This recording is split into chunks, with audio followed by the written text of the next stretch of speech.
इंसान की सबसे बड़ी मसरूफियत रोजगार है। लोग जिंदगी का बेशतर हिस्सा किसी न किसी रोजगार से वाबस्ता होकर गुजारते हैं। रोजगार के बाद दीगर जरूरी कामों से फारिग होकर भी जो वक्त बचता है उसमें अक्सर लोग कोई न कोई मशगला इख्तियार करते हैं। पाकिस्तानी भी मशागिल इख्तियार करने में किसी से कम नहीं। जदीदियत के इस दौर में नए नए मशागिल तो इख्तियार करते ही हैं, तारीख और तारीखी वाक़यात से जुड़े ऐसे मशागिल भी अपनाए हुए हैं जिनसे इनका शौक भी पूरा होता है और किसी हद तक तारीख भी महफूज होती है। डाक टिकट, सिक्के और करेंसी नोट जमा करना भी इन्हीं मशागिल में से है। इरफान अहमद अंसारी भी ऐसे लोगों में से एक हैं जो पेशे के लिहाज से तो डॉक्टर हैं, लेकिन इन्हें पुरानी चीजें और डाक टिकट वगैरह जमा करने का बेहद शौक है। जब स्टैम्प्स निकलना शुरू हुई तो लोगों को इंटरेस्ट पैदा हुई और उन्होंने जमा की। उस ज़माने में ये कहते थे जितनी पुरानी स्टैम्प होती है उसकी कीमत उतनी बढ़ जाती है। इससे आपको सारे मुल्क का नॉलेज मिलता है। फ़र्ज़ करो पाकिस्तान है, अभी पाकिस्तान में तकरीबन 1300 प्लस स्टैम्प्स बनी है 1947 से, और वो स्टैम्प्स जो हैं अब 1947 में 25 रुपये वाली भी स्टैम्प थी, आज उसकी कीमत जो है बहुत ज़्यादा है, बहुत ज़्यादा हज़ारों में है। पहली दुनिया की स्टैम्प जो है वो बरतानिया में बनी थी जिसका नाम था पेनी ब्लैक। ये कैसे शुरू हुआ? उस ज़माने में, उससे पहले मकसद अगर आपको कोई चीज़ भेजनी है तो आप एक जगह से दूसरी जगह भेजते थे तो उसके बड़े पैसे लगते थे। वजह ये थी कि वहाँ पे ट्रांसपोर्ट सिस्टम बड़ा वीक था उस ज़माने में, और लोग बेचारे जहाज़ वगैरह तो थे नहीं, तो बड़ा मुश्किल होता था एक जगह से दूसरी जगह मुंतकिल करने का। तो इसी ज़माने में एक मिस्टर हिल थे, उनके जहन में आया कि क्यों न ऐसा करें कि जिससे मतलब कि पैसे भी कम हो और जो भेजता है उसी को ही भेजना चाहिए, पेमेंट करनी चाहिए। नतीजा ये हुआ कि उसने ये स्टैम्प निकाली, और उस ज़माने में इसकी जो वैल्यू थी वो 1 पेनी थी, और इससे वो मशहूर हुई स्टैम्प पेनी ब्लैक। कुछ फर्स्ट डे कवर्स हैं और भी बहुत सारे हैं, लेकिन मैंने बोला कि आपको नमूने के तौर पे दिखा दूँ। ये अयूब खान के ज़माने के हैं पुराने, ये 1957 के हैं, और वगैरह वगैरह, ये सारे पुराने। ये पाकिस्तान के शीप, ये बस उसी दिन बनते हैं जिस दिन स्टैम्प लॉन्च होती है। ये कैटलॉग है जिसका मैं जिक्र कर रहा था, वो एक एक स्टैम्प का, अब ये अमेरिका का कैटलॉग है, तो ऐसे भी कैटलॉग्स हैं जहाँ पे सारी दुनिया के कैटलॉग्स में सारी दुनिया के ममालिक का होता है। इसमें इनकी प्राइस है, अब जैसे देखें ये है, एक स्टैम्प जो है ये है $12,500 का। किस ज़माने में बॉम्बे हमारा होता था कैपिटल, और सिंध ने स्टैम्प्स निकाली थी, सिंध डाक। वो अगर कलेक्टर्स जाएंगे कैटलॉग में तो अभी वो मेरे ख्याल में 7 से 15 लाख तक एक स्टैम्प है। डॉक्टर इरफान के पास स्टैम्प्स का एक वसी खजाना मौजूद है, जिनमें न सिर्फ पाकिस्तान बल्कि दुनिया के बहुत से ममालिक के नायाब स्टैम्प्स भी शामिल हैं। दुनिया में तकरीबन 1.5 से 2 लाख स्टैम्प्स बनी हैं, 1.5 लाख, और इतनी स्टैम्प्स जमा करना तो नामुमकिन है। तो फिर हम लोग स्पेशलाइज करते हैं, और मैं बड़े खुशी से बता रहा हूँ कि पाकिस्तानी कलेक्शन जो है वो तकरीबन 1300 यूज्ड हैं, 1300 अनयूज्ड हैं, और उसमें से 2300 के 2400 बल्कि मेरे पास हैं स्टैम्प्स। डॉक्टर साहब इस बात पर यकीन रखते हैं कि कोई भी मशगला नौजवानों को मनफी सरगर्मियों से दूर रखता है। उनकी नज़र में डाक टिकट जमा करना भी एक सेहतमंद सरगर्मी है, जिसे अपनाकर नौजवान बहुत से बुरे कामों से बचे रहते हैं। स्टैम्प्स कई तरह के होते हैं, कुछ साइज में छोटे होते हैं तो कोई अपने मयारी साइज से बड़े। इन स्टैम्प्स पर मखसूस तस्वीर बनी होती है।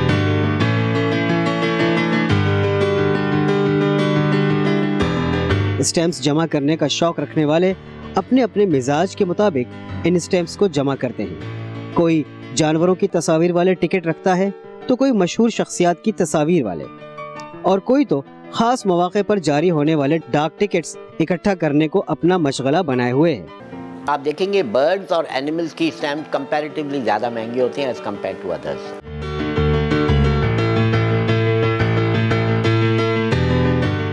यह है नफीस अहदम अंसारी। इन साहब के पास स्टैम्प्स के अलावा तारीखी सिक्कों और करेंसी नोटों का भी वसी ज़ख़ीरा मौजूद है। इनका ये ज़ख़ीरा इस कदर हो गया है कि इनका ये शौक मशगले से बढ़कर अब कारोबार बन गया है। बाय प्रोफेशन तो मैं कंप्यूटर हार्डवेयर से ताल्लुक़ था मेरा, लेकिन ये क्योंकि शौक तो बचपन से था स्कूल के ज़माने से, लेकिन मैच्योरिटी आई इसमें तकरीबन फर्स्ट ईयर सेकंड ईयर के बाद। बहुत सारे इवेंट्स में भी हमारे स्टैम्प निकले हुए हैं, जैसे चैंपियन ट्रॉफी हॉकी के ऊपर निकाला था ये 1982 में, तो ये 2 स्टैम्प्स का सेट निकाला था। इस पे चैंपियन ट्रॉफी भी डिपिक्ट है और जितनी कंट्रीज़ ने हिस्सा लिया था उनके फ्लैग भी इस पे दिखाए जा रहे हैं। इसी तरह जो है जानशेर खान के ने जो टाइटल जीते थे उसके ऊपर भी एक स्टैम्प निकाली थी जानशेर खान के ऊपर, और इसके बाद जो है वर्ल्ड कप के ऊपर भी निकाली थी। सारी थी मुख्तलिफ टॉपिक्स में जो है हर कंट्री तकरीबन निकालती है। जैसे पाकिस्तान ने बहुत खूबसूरत शीट्स निकाली थी हमारे फाइटर्स प्लेन्स के ऊपर 1987 में। इस तरह से एनिमल्स के ऊपर भी हमारे स्टैम्प निकले हुए हैं, जैसे ये निकला हुआ मारखोर के ऊपर। इस तरह पर्सनैलिटीज़ पे भी निकले हुए हैं, जैसे कायद-ए-आज़म सर सैयद खान, जितने भी पायनर ऑफ फ्रीडम्स हैं उनके ऊपर भी पर्सनैलिटीज़ पे उन्होंने स्टैम्प्स निकाले हुए हैं। इस तरह से जितनी भी हॉबीज़ आप देख लेंगे, कोई भी देख लें, फिल्में देखना या आप उसमें वेस्ट कर रहे होते हैं, वक्ती इंजॉयमेंट होती है लेकिन पैसा वेस्ट हो रहा होता है। ये वाहिद हॉबी ऐसी है जिसमें पैसा वेस्ट नहीं हो रहा होता, इन्वेस्ट हो रहा होता है। पाकिस्तान में एक बहुत खूबसूरत स्टैम्प निकली थी, गोल्डन के नाम से मशहूर है, क्योंकि इसमें वाहिद स्टैम्प है पाकिस्तान की जिसमें गोल्ड इस्तेमाल हुआ है। बाकायदा इसमें लिखे हुआ है कि 23 carat gold powder issued in occasion of 100th anniversary of the birth of Quaid-e-Azam, इसके ऊपर ही निकाली थी और इन्होंने इसके अंदर गोल्ड का पाउडर यूज़ किया हुआ है बाकायदा। करेंसी नोटों, सिक्कों और डाक टिकट्स को महफूज करने के लिए इन्हें मखसूस किस्म के एल्बम्स और फ्रेम्स में रखा जाता है ताकि ये तारीखी चीजें वक्त की धुंध में गुम ना हो जाएं। स्टैम्प की पोजीशन ये, एक तो आप उसको हैंडल सही करें कि ऐसा नहीं हाथों से हैंडल करें तो उसमें पसीना मॉइस्चर आएगा तो उस पर डेफिनेट पीछे स्टेंड आएगा ब्राउन कलर का, वो आपका मॉइस्चर रह जाएगा, कुछ अर्से में ब्राउन हो जाएगा पीछे, तो उसकी वैल्यू आधी हो जाएगी। इसी तरह आप ट्यूज़र यूज़ करें। उसके अलावा आप उसको प्रॉपर माउंट्स में रखें। ब्लैक कलर के माउंट्स आते हैं, जर्मनी की कंपनीज बनाती हैं। स्टैम्प्स कलेक्टर के लिए कुछ एसेसरीज बहुत ज़रूरी होती हैं, जैसे ट्विज़र हो गया या मैग्नीफाइंग ग्लास हो गया और प्रॉपर एल्बम्स हो गई, ताकि उसको स्टैम्प्स लगाने में कोई प्रॉब्लम ना हो और स्टैम्प्स ख़राब ना हो। तो ट्विज़र और मैग्नीफाइंग ग्लास बहुत काम आते हैं इसमें, सिर्फ ये कंट्री नेम पढ़ने के लिए, डिनोमिनेशन पढ़ने के लिए। और इसमें आपने देखा है मैंने यूज़ किए हुए हैं, इसके माउंट्स यूज़ किए हुए हैं। हर स्टैम्प पे प्लास्टिक का माउंट भी यूज़ किया हुआ है ताकि बिल्कुल ही वो ख़राब होने से बच जाए। अगर थोड़ा बहुत कोई मॉइस्चर आ गया तो भी डिस्टर्ब नहीं करेगा उसको।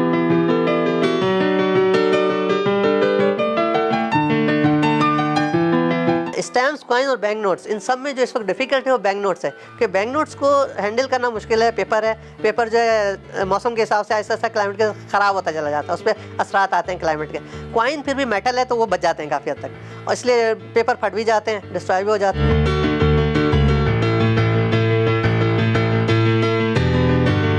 नफीस साहब के पास मुगलिया दौर के बेशुमार सिक्के भी मौजूद हैं। ये मुगल कॉइन्स की बहुत अच्छी कलेक्शन है और बहुत कम अवेलेबल होती है।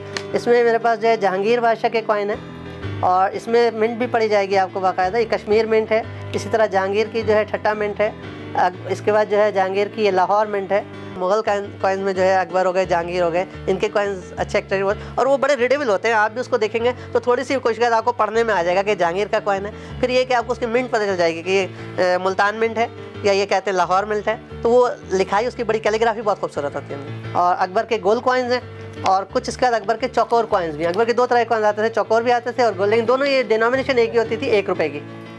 इसके बाद ये अकबर की अठन्नी लगी हुई है, छोटी होती थी, वेट में कम होती है। ये 11.6 ग्राम के होते हैं जो रुपीज़ होते हैं। अठन्नी जो होती है तकरीबन 6.5, 7, 8 ग्राम की होती है, तो वो कम वेट की होती है। लेकिन एक बात बता दूं कि अठन्नियाँ कम अवेलेबल होती हैं, इसलिए ये मिलती भी कम है और एक्सपेंसिव भी होती है रुपए के मुकाबले में। देखिए बेस तो मेरा स्टैम्प्स ही था, मैंने स्टार्ट स्टैम्प से ही किया था, स्टैम्प कलेक्टिंग से, फिर कॉइन में आया, फिर बैंक नोट्स में आया। लेकिन और ये मेरे पास सारी चीज़ें तकरीबन पाकिस्तान तो कंप्लीट है और वर्ल्ड के भी काफ़ी कलेक्शंस हैं। लेकिन मेरा मेन जो शौक़ है इस वक्त वो पाकिस्तान के करेंसी नोट्स पे है कि मैं उसमें स्पेशलाइज कर रहा हूँ, उसमें मैं स्पेसिमेन भी ढूंढ रहा हूँ, उसमें रिप्लेसमेंट्स भी ढूंढ रहा हूँ, उसमें एरर वैराइटीज़ भी ढूंढ रहा हूँ, इस तरह की। इन साहब के पास बहुत से ममालिक के करेंसी नोट मौजूद हैं जो एक मुद्दत पहले बंद हो चुके हैं। करेंसी नोट्स के कलेक्शन भी वही है कि शुरू में ओवरप्रिंट पाकिस्तान, इंडिया के नोट पे पाकिस्तान ओवरप्रिंट किया गया 1947 में। उसके बाद हमारा पहला नोट जो निकला वो ग्रीन, विक्टर कर्नल ग्रीन और विक्टर कर्नल ब्लू, ये 2 नोट उसके बाद हमारे पास। और ये मैंने स्पेशलाइज करना चाहा इसको कि सिंगल डिजिट, डबल डिजिट और ट्रिपल डिजिट, 3 नोट लगे हुए एक की जगह के मुख्तलिफ डिजिट के हिसाब से। इसके बाद ये सिंगल डिजिट विक्टर ब्लू उसके बाद फिर अब्दुल कादिर आ गए, फिर अब्दुल कादिर ब्लू आ गए, फिर गुलाम इसाक खान। अब ये नोट हल्की कंडीशन में इसलिए कि बहुत रेयर नोट है, ये सिंगल अल्फ़ाबेट में मिलना बहुत ही नायाब है। बहुत खूबसूरत नोट था हमारा, 2 रुपये, जाहिद हुसैन के सिग्नेचर थे, और ये भी स्टेट बैंक के गवर्नर रह चुके हैं जाहिद हुसैन। एक ये बहुत रेयर नोट है पहला वाला कि इसमें अल्फ़ाबेट नहीं है, ये विदाउट अल्फ़ाबेट कहलाता है, विदाउट प्रीफिक्स। ये बहुत नायाब नोट है, कम लोगों के कलेक्शन में दिखता है ये नोट। इन पे अल्लामा इकबाल का टॉम डिपिक्ट किया हुआ है 1 रुपये वाले नोटों पर। पहले 10 रियाल का था, उसके बाद ये पहला नोट है इनका 1 रियाल का और 10 रियाल का। और इसमें ये खुसूसियत की इसमें भी 4 ज़बानों में इन्होंने लिखा था, जैसे हमारे एक नोट में लिखा, इसमें भी इसमें 4 ज़बानों में लिखा हुआ है। नफीस साहब इन सब चीज़ों को अपना ख़जाना करार देते हैं और हर साल मुख्तलिफ ममालिक में इस ख़जाने की नुमाइश भी करते हैं। बाहर मैं गया था थाईलैंड एग्जीबिशन में, हांगकांग में गया था। हांगकांग में सिर्फ एक ही बिल्डिंग में 50 दुकानें थी इस चीज़ की, stamps, coins, bank notes, telephone cards. इनके पास कुछ सोने चांदी के ऐसे नायाब सिक्के मौजूद हैं जो शायद किसी और शौकीन के पास मौजूद ना हो। कॉइन्स में भी यही है कि कॉइन्स मेरे पास 1947 से अब तक कंप्लीट है। इसके अलावा मेरा कॉइन में सिल्वर का सेट भी कंप्लीट है, गोल्ड का भी कंप्लीट है। पाकिस्तान में गोल्ड भी निकले थे और सिल्वर भी निकले थे कॉइन में, ये बहुत कम लोगों को पता है गोल्ड और सिल्वर का। जैसे स्टैम्प्स में तो हमारे सिर्फ एक स्टैम्प गोल्ड की बनी थी, लेकिन सिक्कों में अल्लाह का शुक्र है कुछ थोड़े से हम आगे बढ़े और चांदी के तकरीबन 5 कॉइन्स बनाए और सोने के 4 कॉइन्स बनाए। तो चांदी के 4 जो है वो 100 रुपये वाले थे और एक 150 रुपये वाला था मगरमच्छ का कॉइन, और सोने में जो है 2 कॉइन 500-500 रुपये वाले थे, एक 1000 वाली डिनोमिनेशन का था और एक 3000 वाली। ये 5 कॉइन्स जो है चांदी के हैं, जिसमें ये 150 वाला एक कॉइन था मगरमच्छ थीम पे, यानी वाइल्ड लाइफ थीम पे था ये। इसके अलावा जो है ये मॉन्यूमेंट्स पे था हमारा समिट मीनार लाहौर, इसके अलावा अल्लामा इकबाल और कायद आज़म, और दूसरा ये हमारा जो वाइल्ड लाइफ पे था ट्रोकोपॉन के ऊपर था। ये 5 कॉइन्स इशू हुए थे, 400 वाले, एक 150 वाला।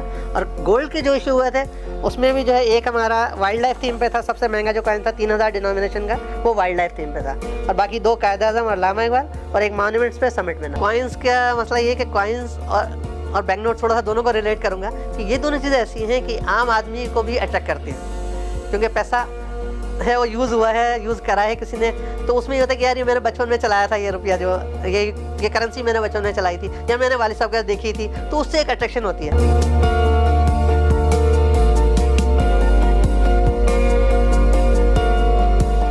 आइए अब हम आपको रिजवान साहब से मिलवाते हैं, जिनका शौक सबसे निराला है।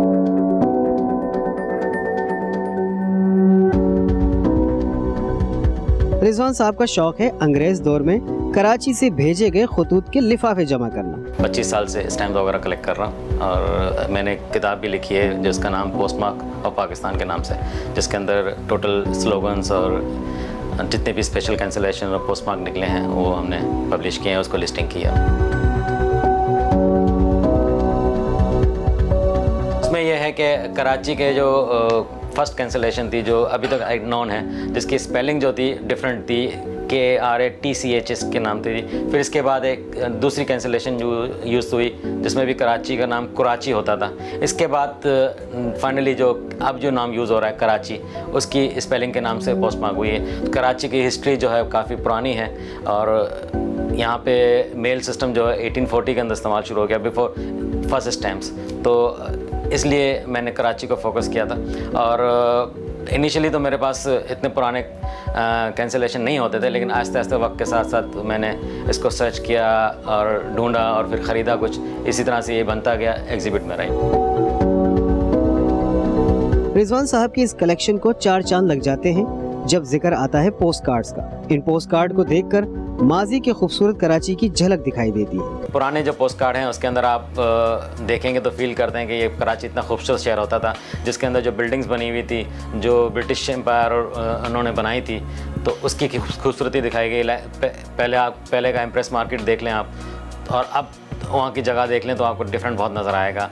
इसी तरह से फ्रिया हॉल आप पहले का देखेंगे और आपका फ्रिया हॉल देखेंगे, बिल्डिंग तो वही होगी लेकिन सराउंडिंग एरिया काफ़ी चेंज हो गया, तो उसकी वजह से आपको काफ़ी डिफरेंट नज़र आएगा। दुनिया के हर बड़े डाकखाने में एक फिलिटेलिक ब्यूरो होता है जो इस मशगले को अपनाने वाले नए और पुराने शौकीनों को दुनिया भर के डाक टिकट जमा करने में मदद फराहम करता है। कलेक्टर्स को जो डिमांड होती है इनकी, जो लोग शौक़ रखते हैं वहाँ पे डाक टिकटों को जमा करने का, ये पूरी दुनिया में चल रहा होता है। तो इन्हीं इशू जो है वो सप्लाई होता है हमारे पास कंट्रोल ऑफ स्टैम्प्स, तो वहाँ पे सारी टिकटों का काम होता है, वो प्रिंटिंग होती है वहाँ पे। प्रिंटिंग होने के बाद जो डिमांड होती है जो एग्जीबिशन वगैरह जो ऑर्गेनाइज़ करते हैं उनकी डिमांड होती है कि इतने आपने इतने तादाद में टिकट छापने हैं उसको, तो वो उसी हिसाब से एक ही दफ़ा जो है ना छपता है वो, और फिर उसके बाद वो सप्लाई हो जाता है फिलाटेलिक ब्यूरो को। कम्युनिटी स्टैम्प जो है ना वो स्पेशल ओकेजन पे ही प्रिंट होता है। 2016 में अब्दुल सत्तार एधी के नाम से भी एक डाक टिकट छपी थी। कराची के ग्रैंड पोस्ट ऑफिस में भी एक फिलाटेलिक ब्यूरो कायम है। फॉरनर अकाउंट्स यहाँ पे हमारे पास खुले हुए हैं, उनके यहाँ पे मोर देन 100 हैं वो, और उनके अकाउंट में पैसे मौजूद होते हैं। जब नया इशू आता है तो उनकी डिमांड उस पर लिखी हुई होती है, पहले से उन्होंने मेंशन करी कि हमें ये चीज़ें भेजा करें, तो जब नया इशू आता है तो उनको वो सेंड कर देते। नया इशू जो आता है हमारे पास के अंदर स्टैम्प्स होते हैं, FDC होते हैं, लीफलेट होते हैं और सोवेनियर शीट भी होती है किसी में।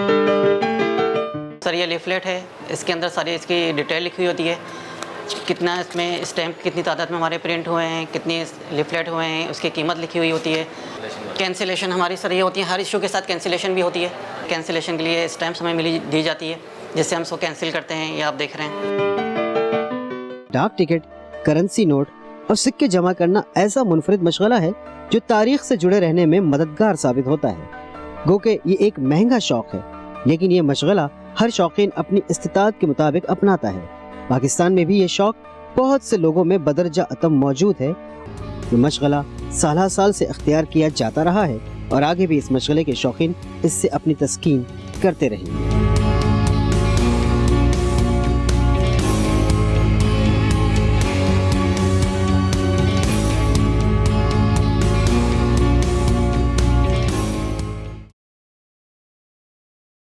YouTube पर गूगली न्यूज देखने के लिए youtube.com की सर्च बार में गूगली न्यूज TV टाइप करें। गूगली न्यूज के पेज पर सुर्ख रंग के सब्सक्रिप्शन वाले बटन पर क्लिक करना ना भूलिए। YouTube पेज पर अपलोड होने वाली वीडियोस से बाखबर रहने के लिए बेल आइकन पर क्लिक कीजिए। आपको हर नई वीडियो के बारे में नोटिफिकेशन मौसूल हो जाएगा।